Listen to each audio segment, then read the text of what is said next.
discussion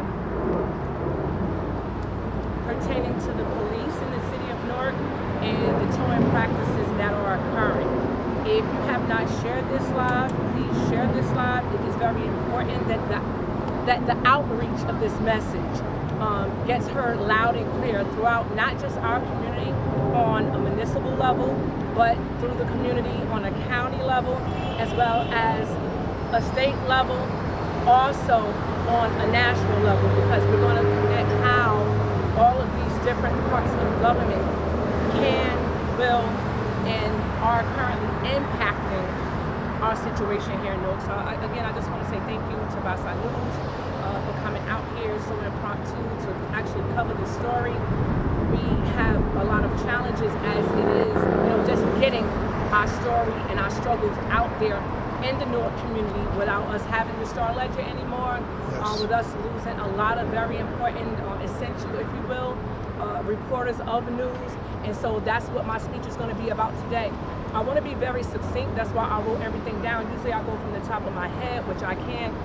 So at the end of the speech, I'm going to leave time for any questions that you may have or the audience may have. So let's just begin. The topic is speech on towing, accountability, and justice. Okay. Family, I stand before you not just as a candidate for mayor, but as a Newark resident who has experienced firsthand the misuse of power in our city. Recently, my vehicle was taken and held by the police under circumstances that were not only unfair, but unconstitutional. I had proof of ownership, I had proof of insurance. Yet while others in the very same situation were allowed to reclaim their vehicles, mine was singled out and held back to pile up fees day by day. And this was not about justice. This was specifically about targeting. Our laws are supposed to apply to everyone equally. Under our 14th Amendment to the United States Constitution, every citizen is guaranteed equal protection under the law. That means the government cannot pick and choose who gets fair treatment and who does not. New Jersey law NJSA 39-3-4 says it is unlawful to operate a motor vehicle without proper registration. But listen carefully. It says operate, not own, and not simply park.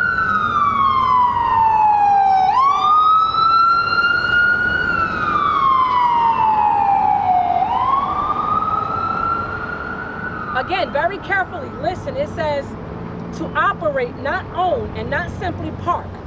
The law does not say that your car can be indefinitely seized or held hostage when you've provided proof of ownership and a valid insurance.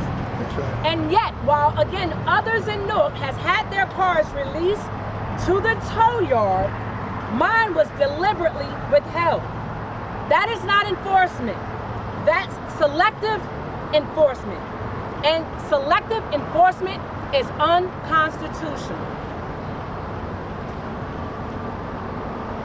To make matters worse, this selective targeting was carried out with dishonesty. Sergeant Johnson, badge number 214, falsely claimed that I did not have valid insurance, even though I did. And he knew that I did.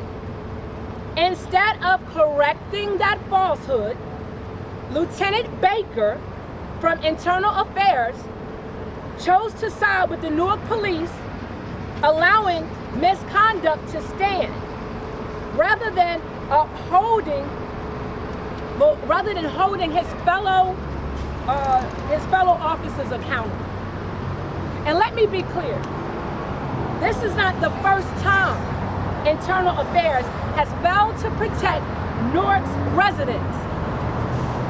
In a separate incident, an officer ran up on me and attempted to strike me right inside of City Hall. That moment was caught on camera. Yet despite clear video evidence, nothing was done. Now, what a coincidence, didn't you? Job is passed. Out of respect for the fact that the officer has since passed away, I will not name him here. But the point remains, when misconduct is caught on camera and Internal Affairs still does absolutely nothing, what chance, I ask you, does the regular everyday residents of Newark have when it's only their word against the officers? That's right. And these failures extend beyond Newark. Recently, I was told that my license was suspended because I supposedly failed to appear in a court in Watchung. But the truth is, I did appear. On May 29th, let it be hereby documented. When a citizen obeys the law and shows up for a court date and the system still marks them as absent, what do you call that? That can only be interpreted as abusive process, retaliation, or gross negligence. In any case, it is unacceptable. It strips people of their rights and punishes them for not doing the very thing that the law demands.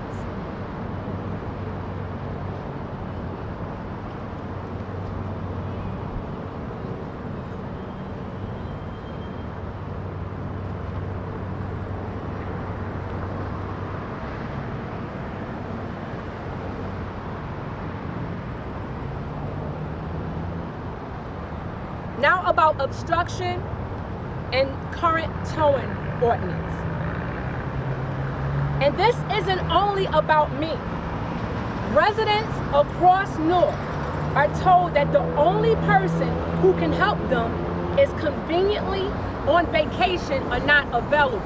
Again, I want to repeat that because this is very important. And if you are a Newark resident who is listening to this, just know that my live, which I'm going along with the press conference that I'm doing, was just shut down. I also want to document that, and I had to start it back up again. So again, on obstruction, right, and the current towing ordinance that is here in the city of Newark, this isn't only about me. Residents across Newark are told that the only person that can help them is conveniently on vacation or not available. That is not process. That is obstruction. According to Newark's current towing ordinance, and everyone needs to be aware of this, a driver has the right to stop a tow before the vehicle is removed by paying just a $25 cancellation fee. So long as they present a valid license, registration, and proof of insurance at the scene. That safeguard was written into law to prevent residents from being forced into unnecessary hardship. But what good is a safeguard if residents are denied access to it or misled into thinking that no one can help them at the time that their car is being towed, that they just have to go along with it when no one lets them know you can just pay this $25 and your car will be unhooked. That would allow them to avoid fines, financial burdens, and hardships. But those protections become meaningless. That is not how justice is supposed to work in Newark. The solution: for over the last 20 plus years, we've worked on a CCRB, a Citizens Complaint Review Board. Yes. This is why Newark desperately needs a CCRB, or again, a Civilian Complaint Review Board with real subpoena power. Because without subpoena power, internal affairs can and will simply continue to protect their own. But with subpoena power, independent community members could compel the release of records, compel testimony under oath, and expose the truth when officers and their superiors try to hide it. A CCRB with subpoena power means that misconduct can't just be buried within paperwork. It means accountability. Yes. And it means that accountability can't be just avoided by an officer's word against the word of a resident. Yes. It means that people finally have a real seat at the table when it comes to police oversight. That's right. Accountability and why this actually matters. This is bigger than just my car or just one car or just one candidate. This is about accountability. If the city can misuse its powers against me, a mayoral candidate protected by the First Amendment right to political speech and participation, then what chance does the everyday Newark resident have? Leadership means protecting the people from unfair practices, not using those practices to silence voices. Newark deserves government that follows the Constitution here in the state of New Jersey and here in the United States overall. Not one that twists and reshapes the law to punish its critics. At this time, I want to share a broader view of rights on policing. And let us not forget, these issues don't stop at Newark city limits. Across this country, we've seen how leadership at the very highest level can either strengthen police accountability or weaken it. When federal oversight of police departments is reduced, the burden falls hardest on communities like ours, communities that rely on fairness and transparency and trust. For us to even have trust in the police process. These decisions aren't abstract policies. They shape how justice is lived out in our neighborhoods. That is why our call on leadership at every level, at the municipal level, at the county level, at the state level, which I just have done through my social media in terms of a candidate that we have running for gubernatorial election. It is so important that we do this, and also at a national level, even with our president.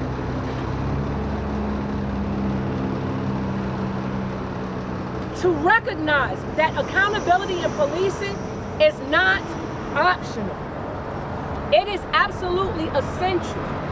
Newark deserves leaders who will uphold the Constitution, defend due process, and ensure that public safety never comes at the cost of our rights. Right. In closing, this is why I'm speaking out, and this is also why I'm running for mayor. To end selective enforcement, to stop the abuse of authority, to make sure that no one, not seniors, not working families, not our youth, is left at the mercy of unfair systems.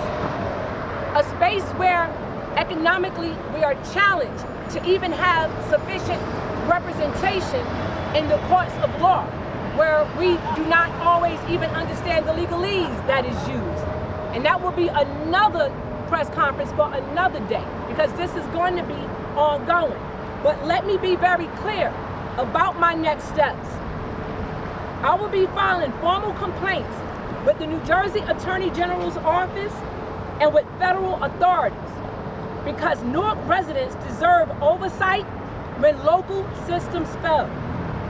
I will demand the immediate release of my vehicle from the tow yard with proof of ownership and insurance already established.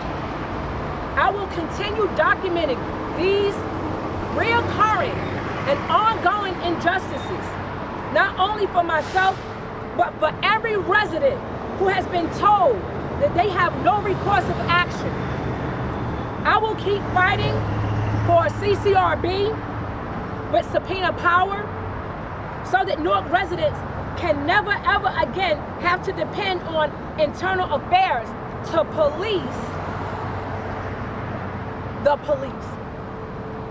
And yes, I will be filing a federal lawsuit, because when your 14th Amendment rights to due process and equal protection are denied, and when your First Amendment right to political participation is targeted, the proper venue for justice is a federal court. Newark residents deserve to know that their constitutional rights do not stop at City Hall. They do not stop at Denty's Towing. And together, we can build a city where the rules are applied equally, where due process is actually respected, and where justice is not for sale. Together we serve, and together we rise. I will leave you with a book that I got as a young person here in Newark, a book written by Sam Clark, and the title of the book is Total Misconduct. This was a police officer. You can read the story on your own, but I wanted to quote one part. In chapter 9, where he talks about false charges, he talks about the retaliatory actions that was done internally in the police station. He also talks about, and I quote, "Now the circle of high-ranking officials dedicated to destroying my career would widen significantly. I will not be bullied.